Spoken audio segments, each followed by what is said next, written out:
मालवण कसाल या रस्त्यावर रानबांबुळी येथे आराम बस आणि मोटरसायकलमध्ये भीषण अपघात झाला। या अपघातात गणेश घोगळे हा तरुण जागीच ठार झालाय। या अपघाताचं सीसीटीव्ही फुटेज समोर आलंय।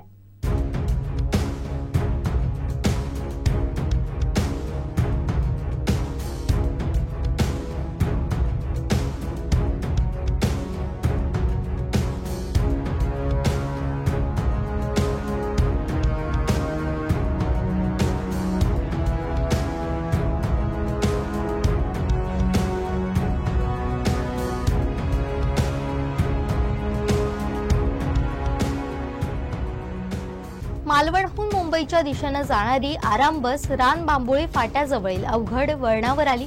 समोरून कसालवरून वराडच्या दिशेने जाणारी मोटरसायकल आराम बसला धडकली। मोटरसायकल स्वार गणेश घोगळे हा रस्त्यावर कोसळला। त्याच्या अंगावरून बस गेली। तो जागीच ठार झाला। तर त्याच्या पाठीमागे बसलेली रुची राजन वालावलकर रस्त्याच्या बाजूला फेकली गेली। सीसीटीव्हीत हा प्रकार कैद झालाय। वळणावर दुचाकी आलेली असताना समोरच्या दुचाकीला ओव्हरटेक करताना दिसते। ओव्हरटेक करताना दुचाकीची धडक त्या बसला बसते आणि हा अपघात घडतोय।